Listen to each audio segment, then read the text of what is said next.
Chapitre 4. Le gendarme se campa sur le trottoir, dubitatif. Il regardait dans la rue le rassemblement qui se faisait plus dense et plus nerveux. On entendait des voix impatientes et fortes commenter la manière dont les choses se passaient. Le jour qui commençait à tomber rendait le retour de Rémi assez improbable. Que faisait-on? Qui s'occupait de quoi? Le maire allait du groupe d'ouvriers à la camionnette de gendarmerie, tentant de calmer les uns, d'interroger les autres. La perspective d'une colère collective n'était pas à écarter parce que chacun, pour des raisons sans doute différentes, se sentait victime d'une injustice et trouvait, dans cette circonstance, l'occasion de l'exprimer. Le jeune gendarme s'ébroua. Il claqua légèrement dans ses mains et appela ses collègues. En quelques minutes, une carte d'état-major fut dépliée. Le gendarme s'adressa aux bénévoles, qui levèrent le doigt, comme à l'école. On les compta.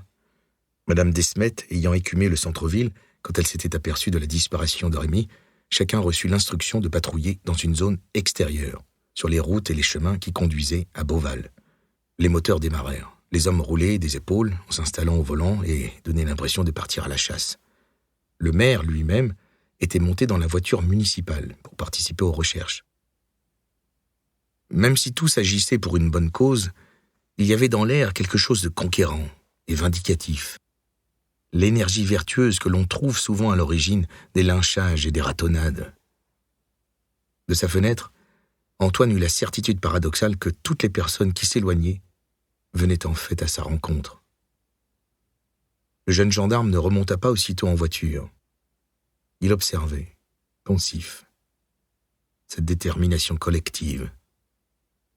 Ce qui se mettait en route ne s'arrêterait peut-être pas facilement. L'alerte départementale fut donnée. La photo du petit Rémi Desmet et son signalement furent diffusés dans tous les lieux publics. Chez les Desmet, les femmes se succédaient pour tenir compagnie à Bernadette. Madame Courtin elle-même, après avoir rangé ses courses et préparé le repas du soir, cria d'en bas « Antoine, je vais chez Bernadette !» Elle n'attendit pas la réponse. Antoine la vit traverser le jardin d'un pas pressé. Antoine avait été très ébranlé par la visite du gendarme. Il y avait chez cet homme quelque chose de pénétrant, de suspicieux. Il ne l'avait pas cru. Cette certitude l'étreignit. La manière dont il était resté un long moment sur le trottoir, repensant à ce qu'Antoine lui avait dit, hésitant à remonter pour lui demander des comptes. Antoine regardait le jardin maintenant désert et n'osait pas faire un geste. Lorsqu'il se retournerait, le gendarme serait là, dans la pièce. Il aurait fermé la porte, se serait assis sur le lit et le fixerait. Au dehors, la ville serait étrangement calme, comme vidée de ses forces vives. Pendant un long moment, le gendarme ne dirait rien, et Antoine comprendrait, sans pouvoir résister, que son propre silence était un aveu. Et donc, tu étais allaitant. Antoine hoche la tête. Oui, c'est ça. Le gendarme a l'air désolé. Il plisse les lèvres, fait des petits bruits de bouche qui expriment sa déception. Tu sais ce qui va arriver, Antoine? Il désigne la fenêtre. Ils vont tous revenir dans un petit moment.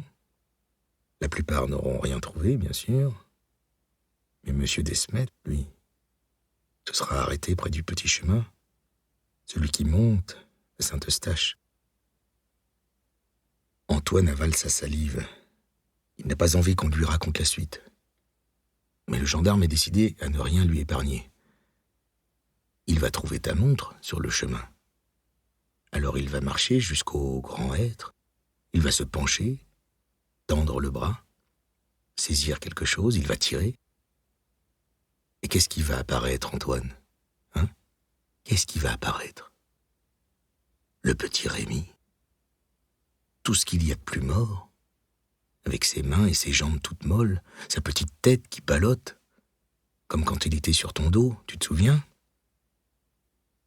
Antoine ne peut plus bouger. Il ouvre la bouche, mais rien ne sort. Alors M. Desmet va le prendre dans ses bras et il va le ramener à la maison. Tu vois le tableau? M. Desmet qui traverse Beauval avec son enfant, mort, dans ses bras, suivi de tous les habitants du quartier. Et qu'est-ce qu'il va faire, d'après toi? Il va rentrer chez lui, d'un pas tranquille. Il va déposer Rémi dans les bras de sa maman. Et il va ressortir avec son fusil.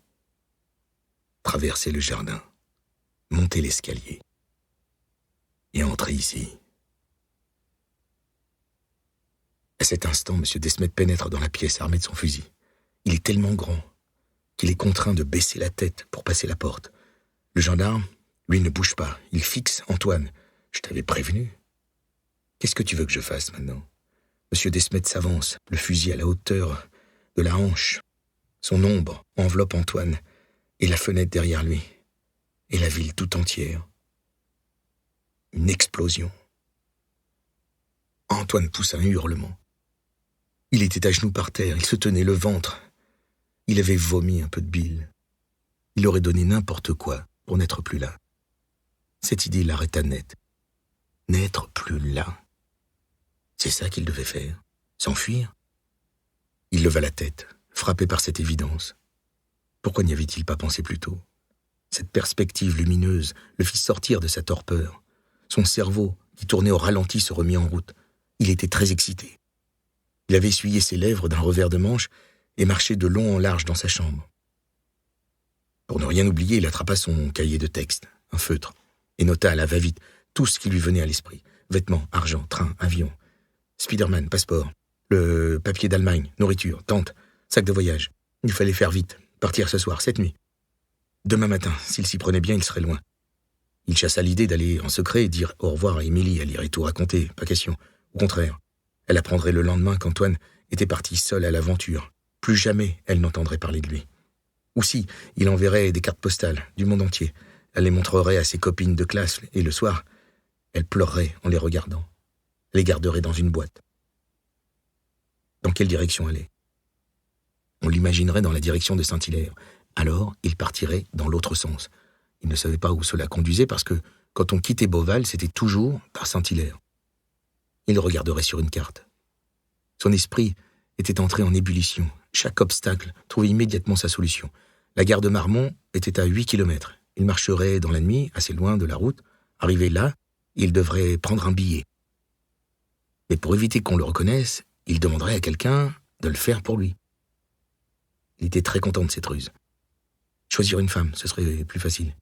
Il dirait que sa mère venait de le déposer à la gare, qu'elle était repartie en oubliant de lui remettre son billet. Il montrerait son argent.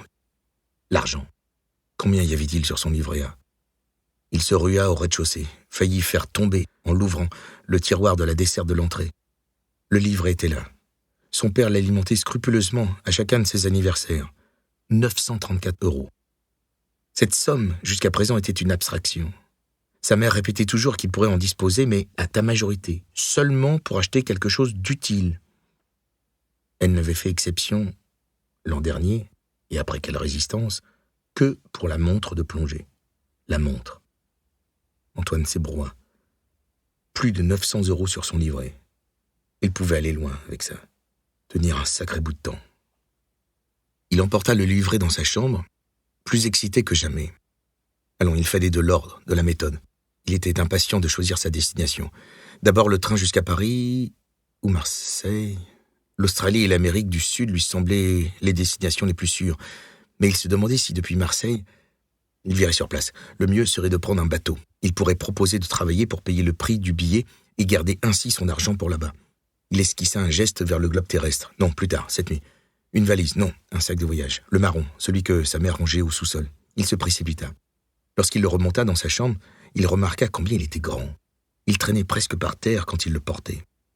Il se demanda de quoi il aurait l'air à la gare avec ce bagage démesuré. Ne serait-il pas plus prudent de prendre autre chose? Son sac à dos, par exemple? Il les posa côte à côte sur son lit. L'un était trop grand, l'autre trop petit. Décidé, vite, il opta pour son sac à dos, qu'il commença aussitôt à remplir de chaussettes et de t-shirts. Il glissa Spiderman dans la poche extérieure, puis descendit remettre le sac de voyage à sa place et chercher son livret A, son passeport, le document que sa mère avait fait établir lorsqu'il était allé voir son père en Allemagne. Il ne se souvenait jamais du nom. Ah, voilà, l'autorisation de sortie du territoire. Était-ce encore valable, ce truc-là? Il en était là, de ses hésitations, lorsque la porte du bas s'ouvrit. Il reconnut la voix de sa mère. mais aussi celle de Claudine et de Madame Kernevel. Il s'avança discrètement dans le couloir. Madame Courtin commençait à préparer du thé, et les 3 femmes poursuivaient la conversation entamée dans la rue. Où a-t-il été se fourrer, ce gamin ? À l'étang, disait Claudine. Où veux-tu qu'il aille se perdre autrement ? Tu seras tombé dedans, c'est sûr. On n'en est plus là, ma pauvre Claudine, répliqua Madame Kernevel, depuis qu'on a revu le chauffard. Quoi, quel chauffard ? Mais enfin, Claudine, celui qui a renversé le chien de M. Desmet. On entendait son agacement. À sa décharge, Claudine était une fille très gentille, mais totalement idiote. Pour lui faire comprendre quelque chose, Madame Courtin intervint sur le ton pédagogique qu'elle utilisait pour donner des leçons à Antoine. Le chauffard qui a renversé le chien des Desmet hier. Eh bien, quelqu'un a aperçu sa voiture ce matin, garée près de l'étang. Donc, c'est quelqu'un qui rôde par ici. Moi, je croyais qu'il s'était perdu, le petit. Claudine était atterrée par cette découverte. Réfléchis, Claudine. On ne l'a pas vu depuis 1h de l'après-midi. Il est presque 6h du soir. On l'a cherché partout. Il n'a pas pu aller bien loin. Il a 6 ans. On l'aurait... Ce serait un enlèvement, mon Dieu. Mais pourquoi faire ? Cette fois, personne ne répondit. Antoine n'aurait pas su l'expliquer, mais que l'on pense à un kidnapping le rassurait. Il avait l'impression que cette hypothèse éloignait les soupçons. Derrière lui, il entendit les voitures approcher. Il se précipita à la fenêtre. Il y en avait 3. La tombée de la nuit avait interrompu les recherches. Une 4e arriva, puis ce fut au tour du véhicule municipal, conduit par le maire, de se garer dans la rue. Les hommes s'entretenaient à voix basse sur le trottoir. Leur attitude énergique et résolue avait disparu. Ils avaient maintenant un air emprunté et vaguement coupable. Madame Desmet n'attendit pas que l'un d'entre eux rassemble son courage pour aller lui porter des nouvelles qui n'en étaient pas. Elle se précipita hors de la maison, décomposée, écouta le compte-rendu de l'un, de l'autre. Chaque information semblait la tasser un peu plus sur elle-même. Ces hommes qui rentraient bredouilles, cette nuit qui était maintenant tombée, les heures qui passaient. Enfin, M. Desmet arriva à son tour. Il sortit de sa voiture, les épaules basses. En le voyant, Bernadette vacilla. Weiser n'eut que le temps de la rattraper. M. Desmet accourut, prit sa femme dans ses bras, et ce triste cortège se dirigea vers la maison. Le visage crayeux de Bernadette, ses cernes, sa manière de se mordre le poing, et la façon soudaine dont elle s'était évanouie, tout cela avait secoué Antoine. Il aurait voulu lui rendre Rémi. Il se mit à pleurer lentement, silencieusement. C'était un chagrin profond, parce qu'il savait que Bernadette ne reverrait jamais son petit garçon vivant. Bientôt, elle le verrait mort, allongé sur une table en aluminium, recouvert d'un drap. Elle se serrerait contre son mari, qui passerait son bras autour de ses épaules. L'employé de la morgue soulèverait doucement le drap. Elle découvrirait le visage bleuté de Rémi, sans expression, avec son énorme hématome sur tout le côté droit de la tête. Elle éclaterait en sanglots. M. Desmet la soutiendrait.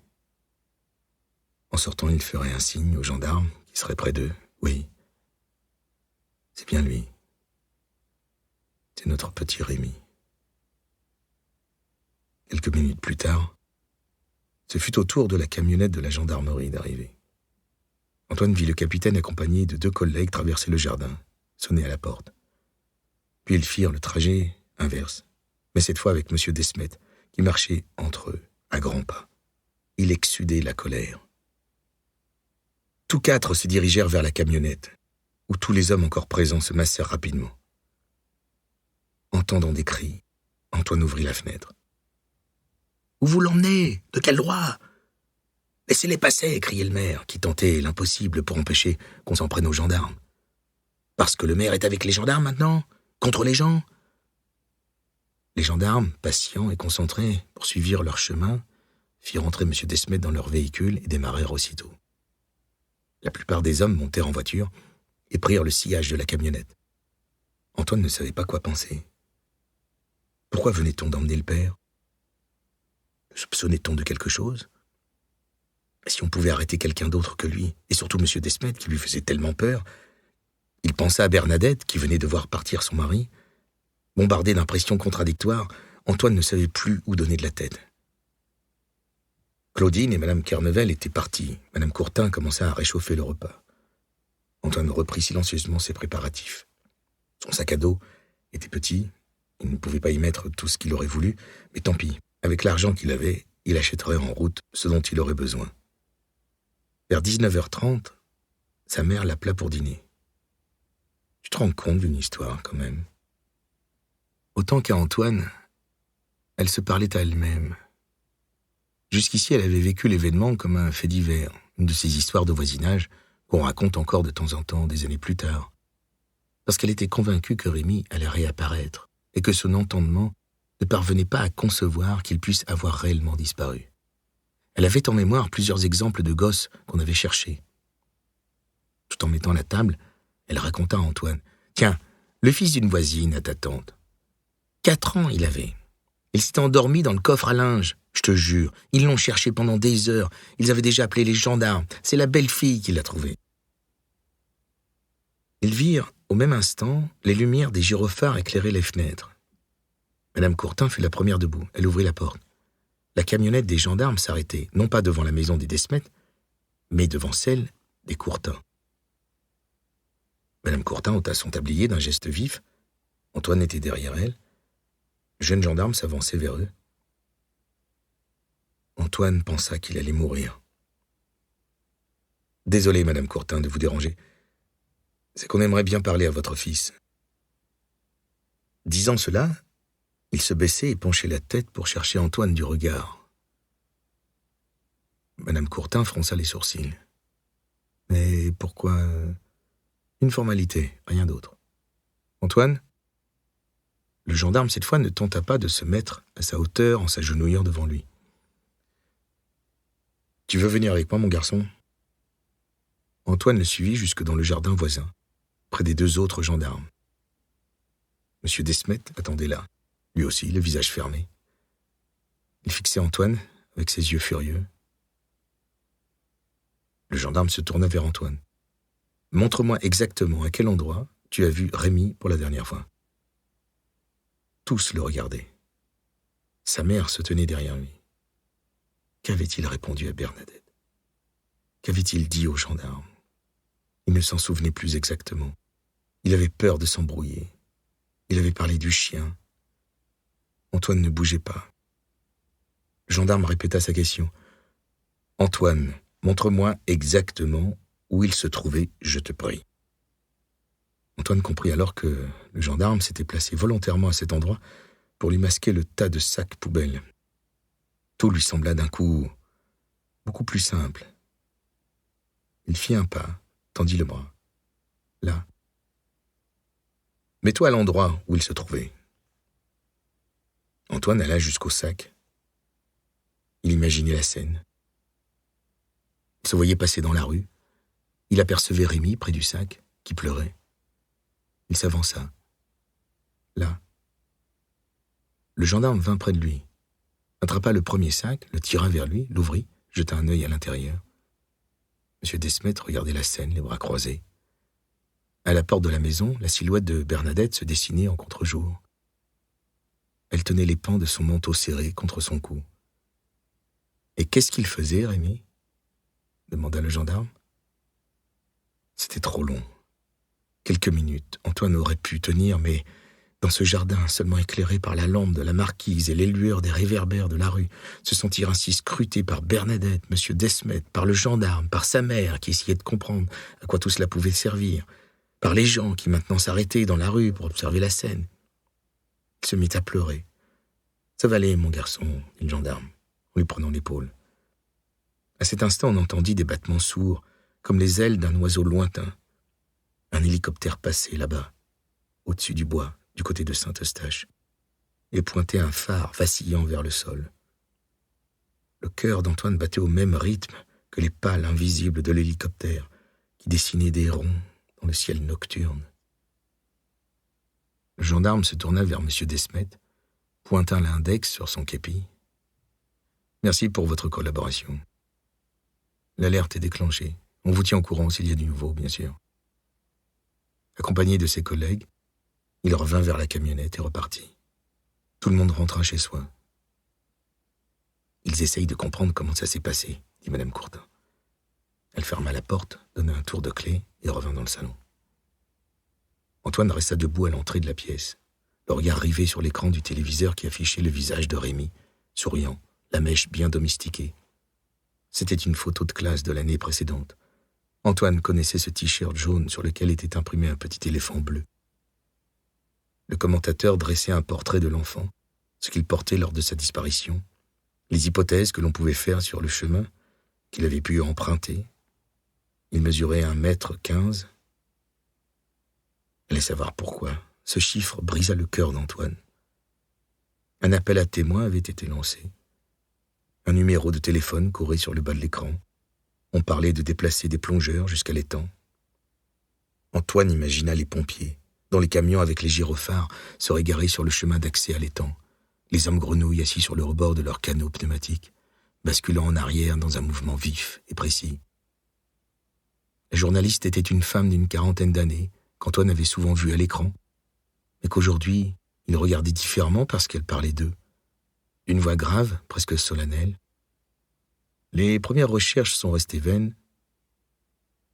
On vit quelques images de Beauval, qui dataient un peu, des archives sans doute, et quelques plans montrant des voitures de gendarmerie censées sillonner les alentours de la ville, et la nuit a contraint les enquêteurs à remettre à demain la poursuite de leurs recherches.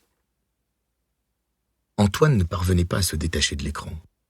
Il ressentait une étonnante impression de déjà-vu, l'annonce d'un fait divers tragique, comme il y en avait souvent, mais cette fois, il était directement concerné parce qu'il était l'assassin. L'ouverture d'une information judiciaire pour recherche des causes de la disparition par le parquet de Villeneuve. « Tu viens à table, Antoine ?» demanda Madame Courtin. Elle se tourna vers lui, le trouva étonnamment pâle. « Toi, tu nous couvrais quelque chose que je n'en serais pas étonné. »